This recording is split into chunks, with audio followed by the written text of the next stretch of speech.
ఎటువంటి సమస్యకైనా ఫోన్ ద్వారా జ్యోతిష్యం చెప్పబడును. కుటుంబ సమస్యలు, ఆర్థిక సమస్యలు, ఆరోగ్య సమస్యలు, వ్యాపార సమస్యలు, ప్రేమ సమస్యలు, కోర్టు సమస్యలు, పెళ్లి సమస్యలు, విదేశీ ప్రయాణం, రాజకీయ సమస్యలు, మానసిక సమస్యలు, భార్యాభర్తల గొడవలు, చేతబడి నివారణ, గుప్త నిధుల పరిష్కారం కోసం ఎటువంటి సమస్యలున్నా గురుగారిని సంప్రదించండి.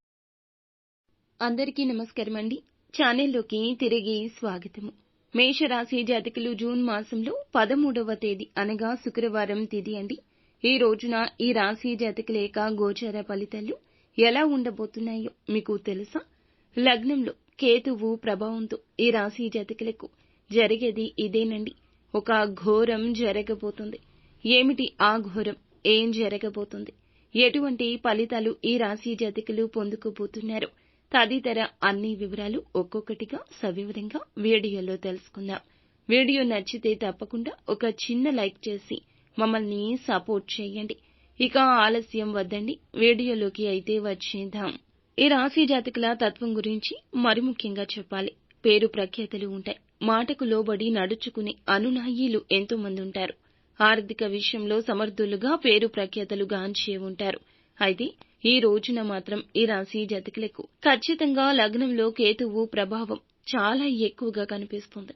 నరదృష్టి ప్రభావంతో ఒక గండం కనిపిస్తుంది. ఆ యొక్క ప్రమాదం ఏ విధంగా వస్తుందంటే గనక జాగ్రత్తగా ఉండకపోతే చాలా కోల్పోతారు. కొంతమందికి ఆర్థిక పర విషయాల్లో జాగ్రత్తగా ఉండకపోతే ఆర్థిక నష్టం కనిపిస్తుంది. ఎందుకంటే ఈ రోజున ఆర్థిక నష్టాన్ని చవిచూసే ప్రమాదం దినఫలాల్లో కనిపిస్తుంది. జాగ్రత్త. అప్పులు ఇచ్చే విషయం కావచ్చు, ఆర్థిక పర ఒప్పందాల విషయం కావచ్చు, భాగస్వామ్య ఒప్పందాలు కూడా కావచ్చు. ఏమైనా పెట్టుబడులు, షూరిటీ సంతకాలు, ఇటువంటి ఆర్థిక పర విషయాల్లో తస్మాత్ జాగ్రత్త. ఎందుకంటే ఆర్థిక నష్టాన్ని చవిచూసే ప్రమాదం ఉంది. డబ్బు పోగొట్టుకునే ప్రమాదం ఉంది. విలువైన వస్తువుల విషయంలో ప్రయాణాలు చేసేవారు కూడా జాగ్రత్త. రాత్రి సమయాల్లో మీ యొక్క ఇంటికి లాక్ వేయాల్సి వచ్చినా, నిర్మానుష ప్రదేశంలో ఉన్న ఇళ్ల విషయంలో, మధ్యాహ్నం సమయంలో కూడా ఇంటి భద్రత విషయంలో ఏర్పాట్లు చేసుకోండి.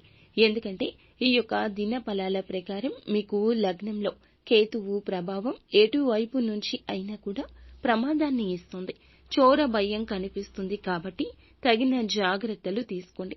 ఇక మరొక ప్రమాదం పొంచి ఉంది. ట్రాఫిక్ నియమాలు, నిబంధనలు ఉల్లంఘించడం, కోరి ప్రమాదాలు కొని తెచ్చుకున్నట్లవుతుంది. ఆల్కహాల్ సేవించి డ్రైవింగ్ చేయడం అత్యంత ప్రమాదకరం. కాబట్టి జాగ్రత్త అవసరం. ఈ రోజు దినఫలాల ప్రకారం నిర్మానుష్య ప్రదేశాలకు ఒంటరిగా వెళ్లడం మంచిది కాదు. అపరిచిత వ్యక్తుల వల్ల మోసపోయే ప్రమాదం ఉంది. 1-4 సార్లు తొందరపాటు పనులు చేసే విషయంలో జాగ్రత్తగా ఉండండి. నమ్మిన వ్యక్తుల ద్వారా మోసపోవచ్చును. అబాసు పాలయ్యే ప్రమాదం ఉంది. అనవసరపు గొడవల్లో తలదూర్చొద్దు. మీ జీవితం నరకప్రాయమవుతుంది. వారికి వీరికి సపోర్ట్ చేయాలి అనే ఉద్దేశ్యంతో చిక్కుల్లో చిక్కుకోవచ్చు. ప్రమాద తీవ్రత ఎంతవరకు ఉంటుందంటే పోలీస్ కేసుల వరకు వెళ్లడం, ఇటువంటి ప్రమాదకర సంఘటనలు జీవితంలో జరగొచ్చు. ఈ విధంగా ఈ యొక్క గండ ప్రభావం ఉంటుంది. ఆందోళన చెందొద్దు. ప్రమాదమని చెప్పి రకరకాల భయాలు పెట్టుకోవాల్సిన అవసరమే లేదు. పరిష్కారం కూడా చేతిలోనే ఉంటుంది. నిత్యం శివారాధన చేసుకోండి. శివనామ స్మరణలో వీలైనంత సమయాన్ని గడపండి. అలాగే ఏ పని చేస్తున్నా కూడాను శివ భగవానుని మనసులో తలుచుకుని చేయండి. ఇంట్లోనే కూర్చొని పూజ చేసుకోమని కాదండి. మనసులో స్మరించుకున్నా చాలు శివ భగవానుని అనుగ్రహం సిద్ధిస్తుంది. అంతా మంచి జరుగుతుంది.